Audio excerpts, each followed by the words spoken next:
Hello everyone, welcome to the Oklahoma Accent Challenge. This is the Grapes of Wrath, page 76 of the original book. I took something to you, said Casey. I took a pair of pants and mine was wore out in an old pair of shoes when I was walking through to the ground, but it was like when I had a tent. Some days there I'd taken $10, $20. Wasn't happy that way, so I gave her up, and for a time I was happy. Think I got her now. I don't know if I can say her. I guess I won't try to say it, but maybe there's a place for a preacher. Maybe I can preach again. Folks out lonely on the road. Folks with no land, no home to go to. They got to have some kind of home. Maybe he stood over the fire. The 100 muscles of his neck stood out in high relief, and the firelight went deep into his eyes and ignited red embers. He stood and looked at the fire, his face tense, as though he were listening, and the hands that had been active to pick, to handle, to throw ideas, grew quiet, and in a moment crept into his pockets.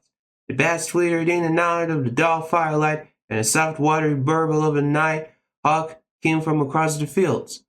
Tom reached quietly into his pocket and brought out his tobacco, and he rolled a cigarette slowly and looked over it at the coals while he wore it.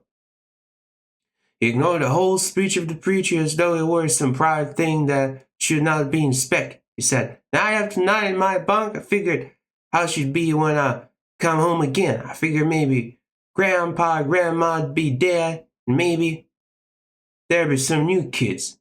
Maybe Pa'd not be so tough. Maybe Ma'd sit back a little and let Rosa Shawn do the work. I know it wouldn't be the same as it was. Well, sleep here, I guess. Come daylight, we'll get on to Uncle John's. Leastwise, I will. Think coming along, Casey?" Preacher still stood looking into the coals. He said slowly, "Yeah, I'm going with you. And when your folks start out on the road, I'm going with them. And when folks are on the road, I'm going to be with them." "You're welcome," said Joe. "Ma always favored you. Said you was a preacher to trust. Rosa Shawn wasn't growing up then." He turned his head. "Muley, you going walking over with us?" Muley was looking to the road over which they had come. "Think you'll come along, Muley?" Joe repeated, "Huh? No, I go no place, and I don't leave no place. See that glow over there, jerking up and down? That's probably the superintendent of this stretch of con. Somebody maybe seen our fire." Tom looked. The glow of light was nearing over the hill. "We ain't doing no harm," he said. "We'll just sit here. We ain't doing nothing." That's it for today, folks. Thank you so much for watching, and as always, there is more. See you next time.